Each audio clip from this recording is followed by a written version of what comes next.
you ladies, you are my tribe. And I never felt so much comfort and so much freedom at the same time. So we need to go back on tour.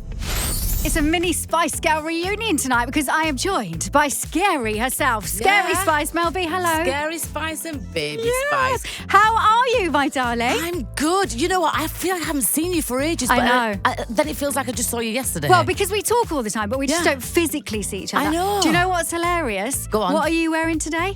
Well, of course, leopard print. What am I wearing today? Pink. Yes.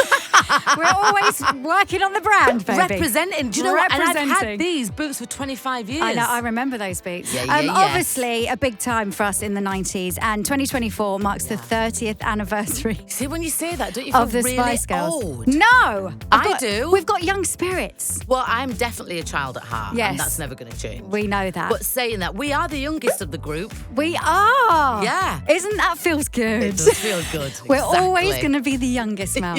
That feels good. Have you got a best... Oh, this is a hard one. Go on. I'm going to ask you, it's really hard. Have you got a best memory of the 90s with the girls?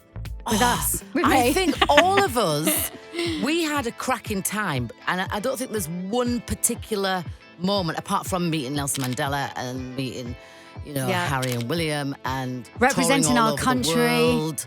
Representing our country at the Olympics. I mean, there's so many things. We were very fortunate, but can I just say, we worked really, really, really hard. We did. We Yeah, did. we did. We were only actually together. What was it for, like 3 years? But I feel like we were together for decades. Yeah, I know. It's incredible, isn't it? But I think because we're a team. We've been a team for decades. we are a team. We're a team, babes.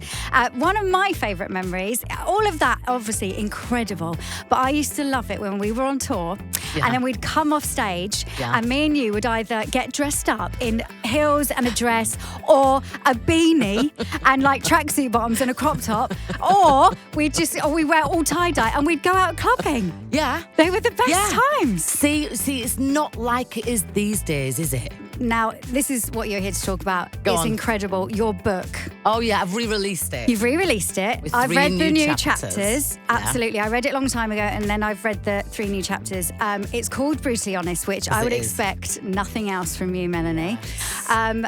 It's heartbreaking. Can you tell me what you felt like you got from this book? Oh my God! Well, first of all, I thought it was going to end my career. So back in when I first released it in 2017, no publisher would publish it. Nobody wanted to interview me about it, and I had this realization, like, oh my God, has this just happened to me? If I release this book, maybe my career is going to be completely, over, kaposh.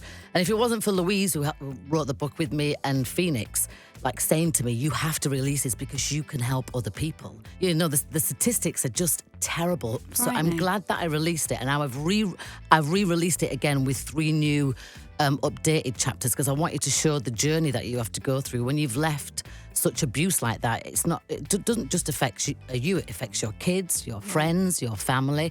And then, Women's Aid read my book. They said it was a very true count of abuse.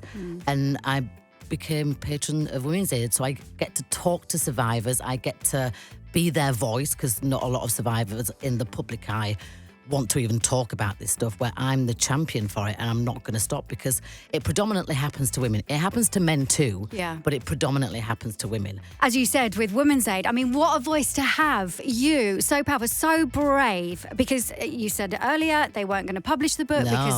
But I just think what you've done is, incredible. And as I said, it broke my heart to read the new chapters as well. Especially as a mum and especially having kids.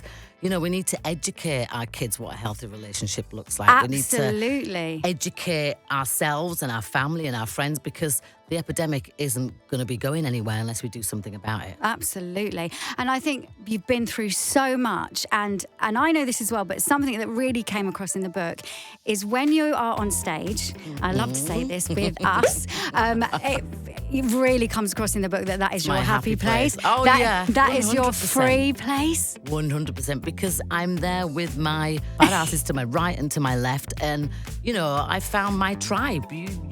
you ladies, you are my tribe. And I never felt so much comfort and so much freedom at the same time. So we need to go back on tour. Because there's a lovely bit in the book you say, I just ran down the stage, and I remember that moment in the rain. That night, I didn't know if I was going to make it, but it was surreal. It felt so special. I couldn't even remember what I'd done on stage. I just knew it was, and it felt amazing with you ladies. Yeah, I remember the rain as well. There was something extra special about that night. I could have killed myself, basically. I could have slipped and fallen to my death. We did have about 100 dancers that hopefully would have saved you. Yeah, they would have saved you. But it was incredible. I love sharing the stage with you, Mel, because you are brilliant. We have so much fun. This is Heart.